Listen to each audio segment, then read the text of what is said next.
Hyper Papa Channel, Man on the Street Patrol. This week's discussion, ObamaCare. I think it's an opportunity for all of us.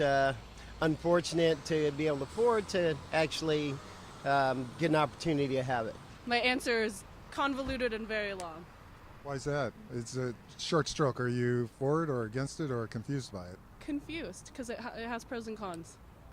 I think it's a good idea, and I grew up in Europe where, healthcare is a little bit, it's abundant, but I don't know, it's confusing. You're all for it? Yep. Why? Because I think the working class people need to have health care. What do you think about all the confusion surrounding its rollout? I don't think there's probably that much confusion, but I think for a program that is that big, there's bound to be a little confusion. So. It's very confusing, and it's unfortunate that people who don't have health care insurance are forced to go through this particular program because it's confusing. People can't get on the website. I mean, there's a million things wrong with the whole situation. I like the idea of national health care, but I don't really care for the way this one was brought about. So it doesn't fall under really the national defense or general welfare. Some people would say, hey, it's just something that's good for everybody and it helps everybody if everyone has insurance. But then telling me I have to buy a policy that covers things that I don't want when I'm a responsible person. I've always made it a point to cover my own insurance, but now they're telling me, okay, you have to have a policy that meets these certain criteria. Well, what if I don't care about those things?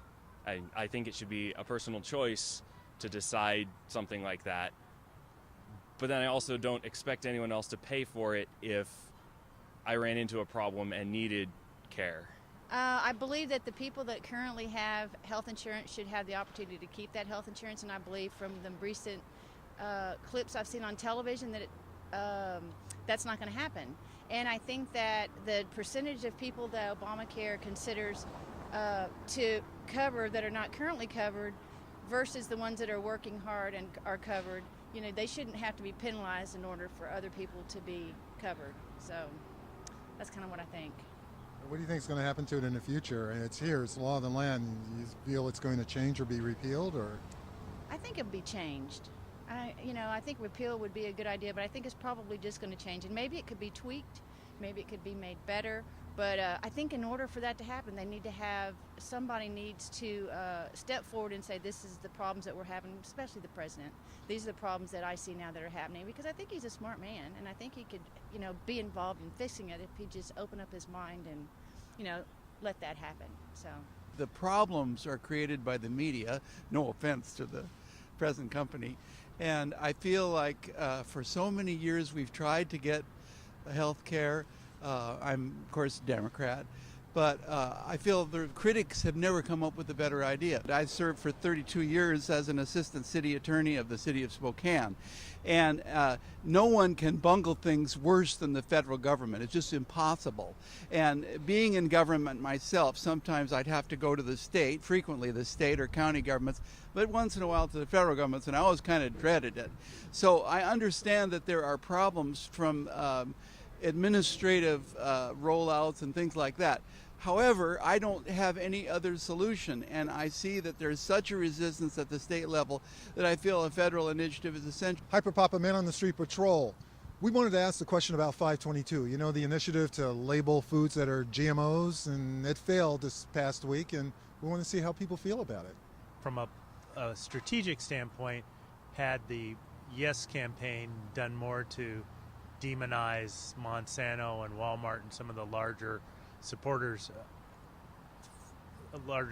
of defeating the effort, that it might have done better in the polls. This one's a complicated one. I feel like we're in an interesting crossroads with regard to sort of the limits of science and the limits of what people understand about scientific progress. One could argue that a lot of our food crops are GMOs anyway because they were created through generations of selected breeding.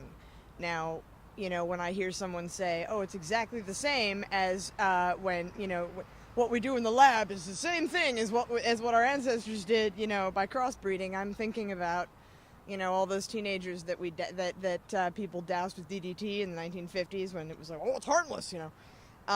At the same time, you know, the people who did this are pretty damn convinced that it's safe, or else they wouldn't be bothering. What do you think is going to happen in the future? This is obviously an issue that's not going to go away. Well, I think if we fight hard enough, then like we can eventually get to it. Washington's a very like organic, eco state, and we'll get to it eventually because we've come so far already. And I don't think a big thing like Monsanto is gonna stop that if we try hard enough. So what do you think is going to happen?